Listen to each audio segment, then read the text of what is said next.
Welcome to Fab at 50, the podcast where we talk about what truly is relevant for women in midlife. Women who are building, women who are evolving, women who are redefining the next chapter. Today we're going to talk about rebranding, why it has become so important in today's world, especially if you're in your 50s. Because the way we build our careers and businesses now is very different from before. You're no longer expected to stay the same version of yourself that you've been for decades. In fact, what worked for you earlier possibly might not work for you today. Because what you stand for, the depth of your experience, all of it has changed.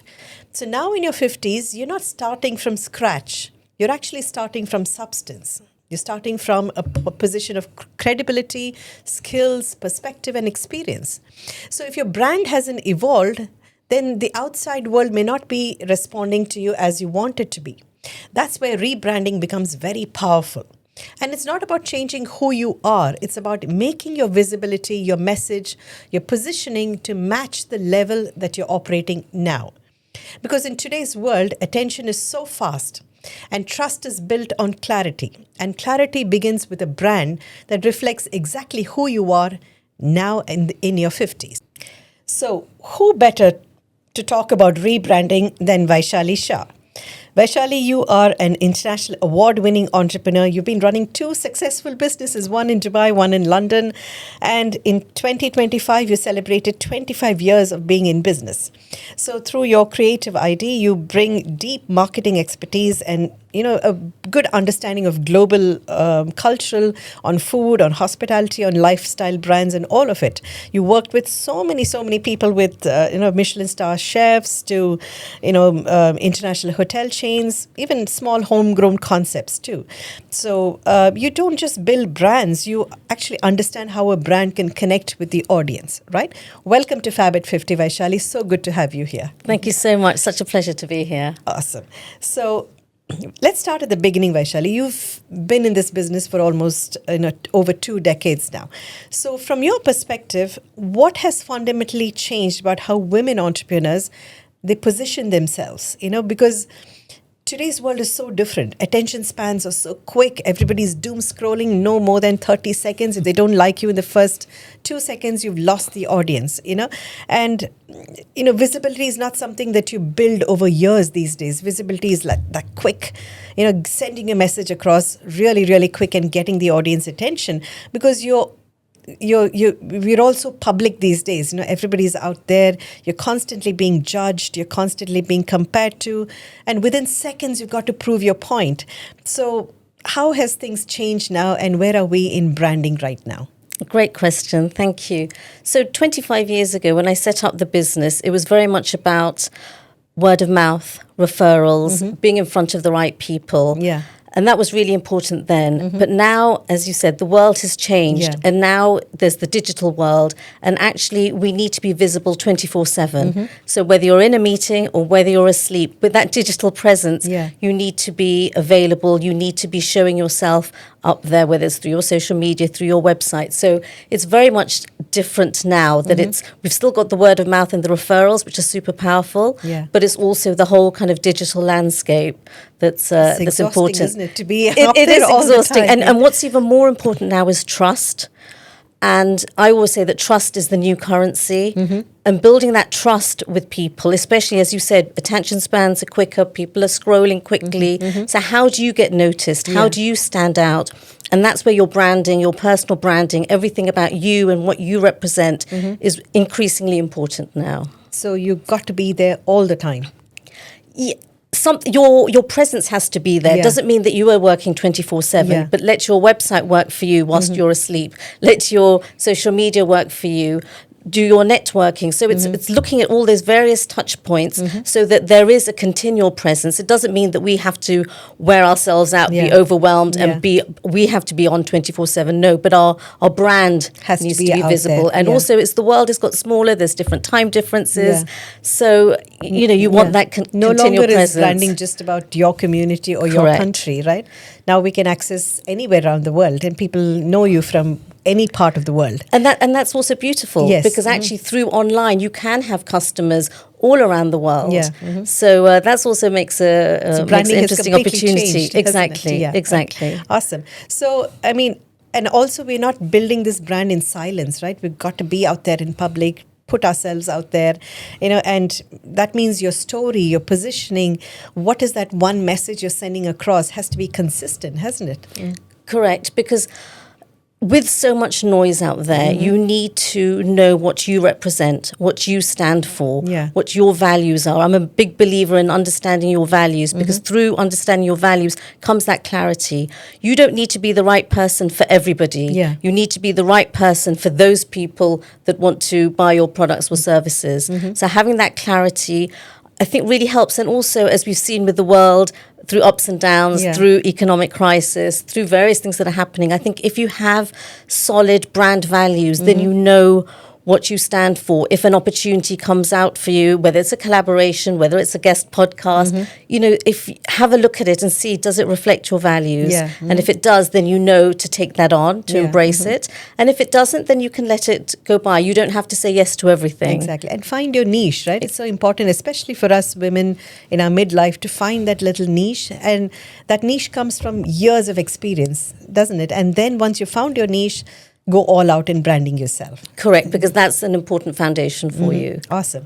So, so let's say a woman in her 40s or 50s, she decides to rebrand herself, and whether that person is transitioning from a long corporate career, or she's moving from one entrepreneurship to another, or she's positioning herself from a local to a global audience, there's always this urge to start afresh. Okay, let's delete everything of my past. I'm here at this crossroad of my midlife, and I'm starting something new. I'm going to rebrand myself completely fresh. Do you think that's a good idea, to completely sort of, brush off your past and that lived experience that you've got till you reached your 50s, or build on that in your branding? I would look at what makes you, your life, career, personal, professional, has shaped who you are today. Yeah. And you bring that into what you do now. So if you're starting a business later on in life, look at what worked, Yeah. look at what didn't work, look at what you enjoyed, look at what you didn't enjoy, and take that, spend Yeah. that time looking Yeah. at that, and then take that to build your business forward.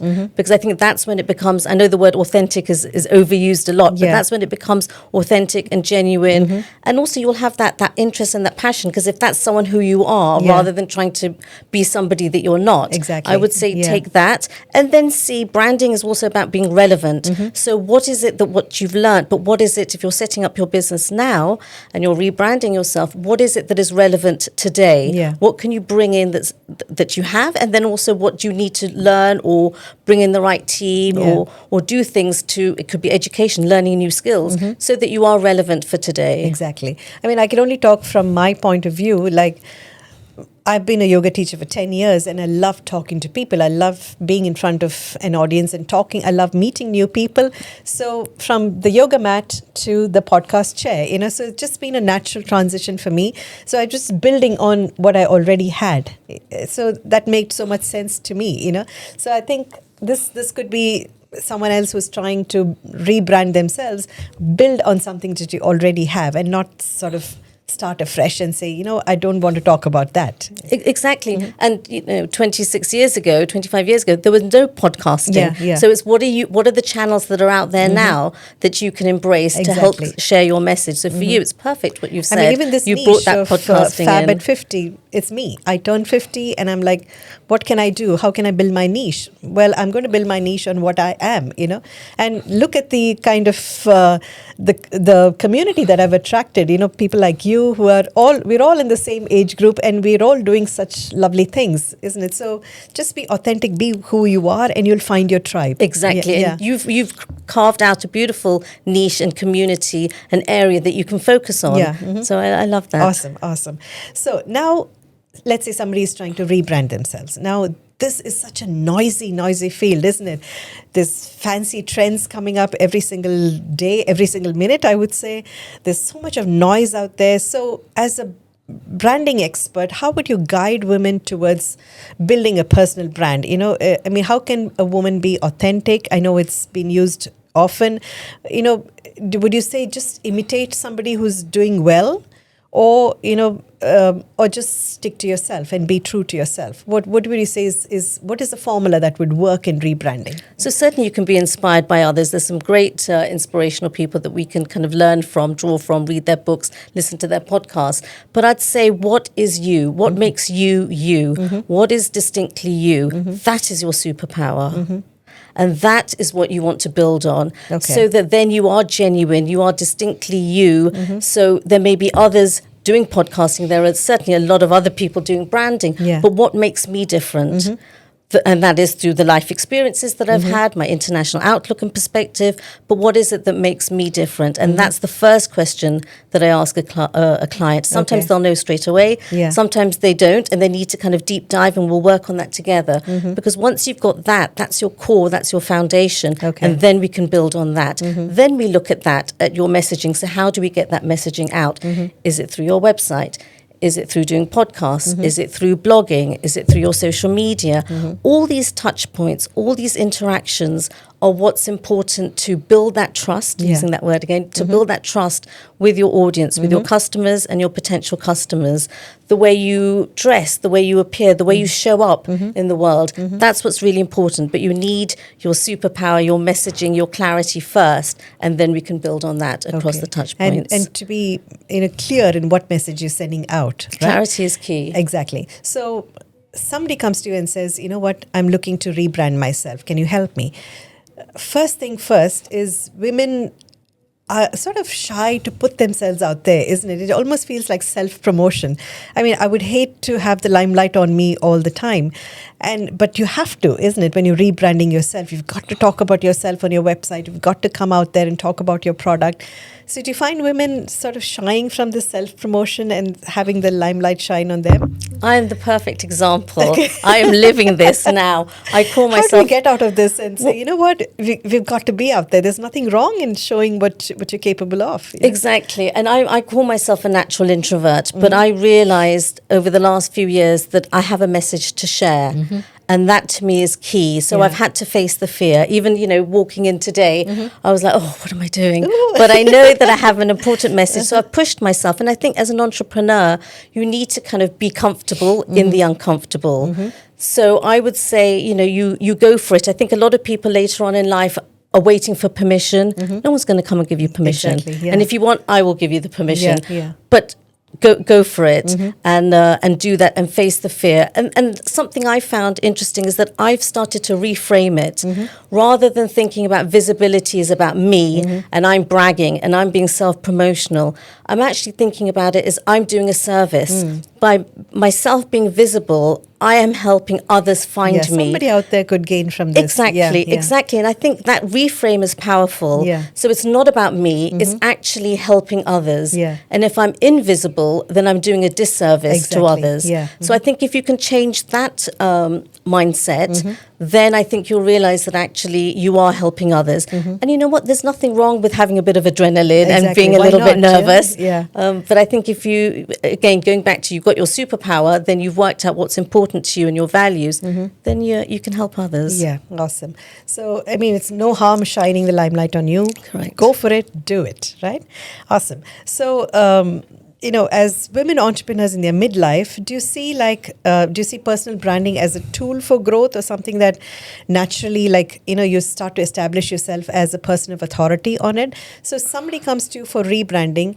What are the first steps that you would tell them to look for? What would you say? You know what, let's have a talk on this first. Yes. So I would first see what it is that they want to do. So I'd try and understand their life experience that got them to this place. Why, for example, have they left corporate and why do they want to set up their own business? Is it for the freedom? Is it for financial reasons? Whatever, looking after elderly parents, or it's a passion. What is their understanding? What is their why? What makes them tick? Why are they doing this? And then I would work with them to actually see how we can take that message out. So whether it's through various channels, digital, like social media, website, blogging, podcasting, or physical, the networking, you know, there's nothing better than in-person networking. You know, that has a lot of weight as well. So I would look at that and then see how we can take that message forward. And then I would also work with them. What do they want to achieve in 3 months, 6 months, 12 months?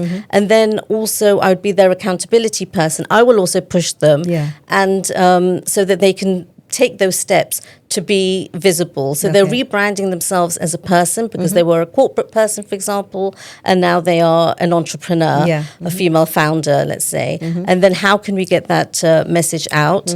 And then, you know, looking at opportunities that come around, whether it's, you know, being invited as a guest on a podcast, let's look at those opportunities, see if they're the right fit, and then, you know, action those. So in terms of like solid ideas that you can give to a person, would you say a website is mandatory? Have a website, maybe be on 1 or 2 social media, or would you say more than that? So firstly, what I'd say is do one thing well rather than scattering yourself and being on every single channel and then spreading yourself too thinly, and then you get overwhelmed and you burn out. So I'd say choose one platform. So what is the one mandatory thing, like you should have this, a website? I think website is important. I think website is important, and then keeping it up to date, of course, not just having a brochure website and it's, you know, 6 years old. So have a website and then look at your social media. Is LinkedIn, if you're a business person and you're doing more kind of business to business, you may find LinkedIn as your channel. I certainly find for Creative ID, LinkedIn is an important channel for me. Or it could be Instagram. You may find Instagram is your preferred channel. So do that well. Be consistent. You don't have to post every day, but be consistent. And, you know, follow that. And then social media is about being social. People think I'll post and then run. Actually, no. The conversations happen in the DMs. Yes. Social media is about being social. Exactly. So don't just schedule a post and leave it. Be engaged with people, engage in the DMs, get that conversation going. Can we have a virtual coffee? Can we have an in-person coffee? Build those relationships. For me, relationships is key. Is absolutely key. Running my business for over 25 years, I have clients that have been with me for all 25 years. And a lot of my clients have been with me for over 10 years. Why? I'm not the only branding person, but I've built those relationships. And that's the mindset as well. The relationships are not just transactions. They're not just projects. In between projects, I'm still keeping in touch with my clients. I'm genuinely checking, are they okay? Or I saw this article, I thought this would be of interest. I've sent it to them. It's keeping that relationship going. So whether that relationship is through social media, whether that relationship is through face-to-face. Be social on social media. Exactly. So for me, relationships are key. And I think we met on social media too, right? Exactly. And we connected, then we met in person, and then see where it's led us to, you know. So being social on social media really does help. You know? So let's talk about branding colors. And I mean, all this is so much of jargon for so many people. Is it important to have your branding colors and have, you know, that when I look at purple, I know it's you, something like that, you know? Yes, and a lot of the well-known brands, we just know the color. Even if we didn't see the logo or the company name, they become instantly recognizable.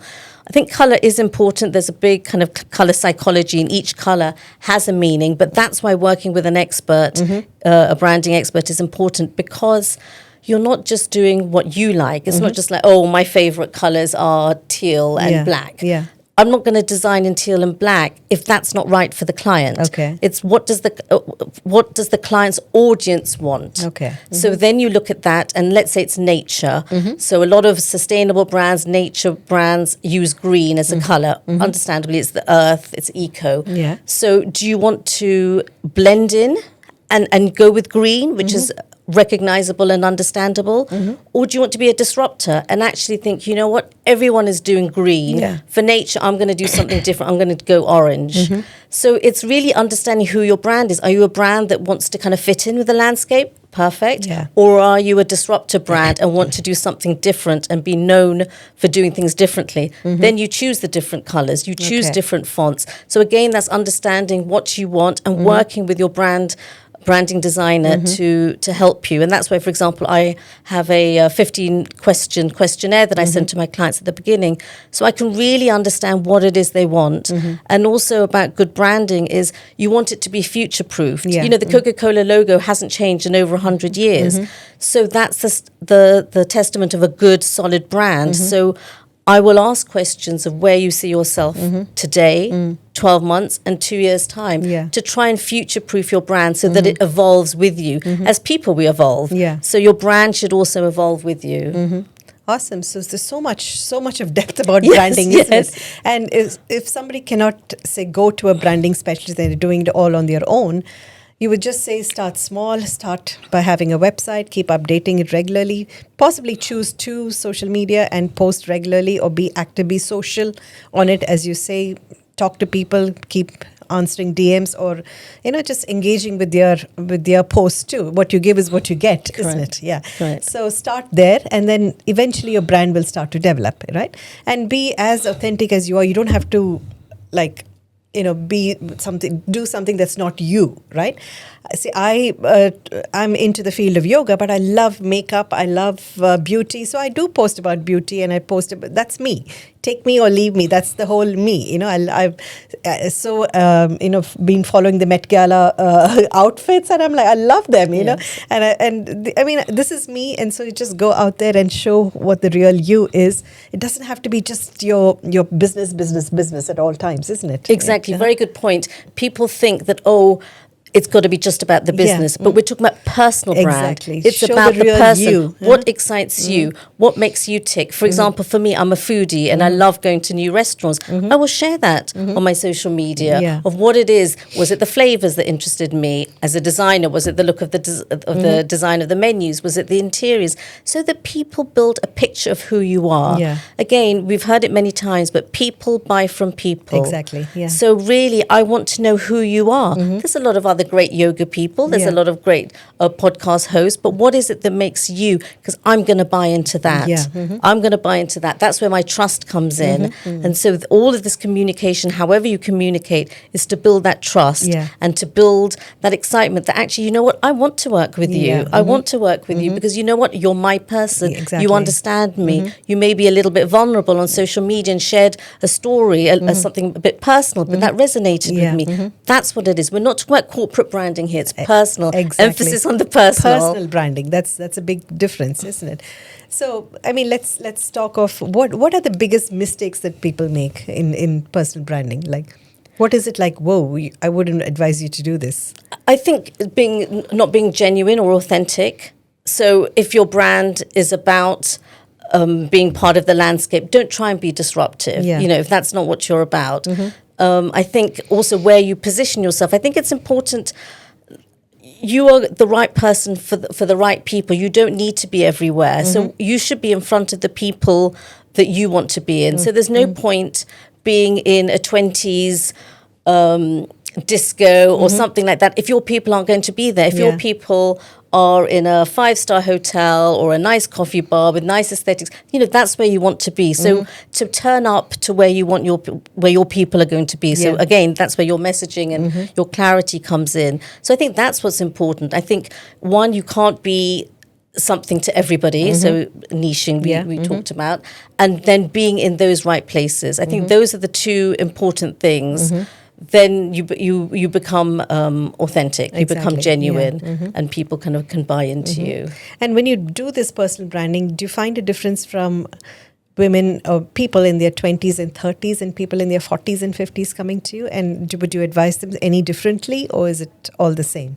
I think now, in later on in life, I think people want that permission. They want that permission to be visible. I think people also later on are not so worried about strangers. I think they're more worried about what their friends are going to think, what their family is going to think. Strangers, we can do anything. Exactly. But family, no. Exactly. Friends, family, ex-colleagues.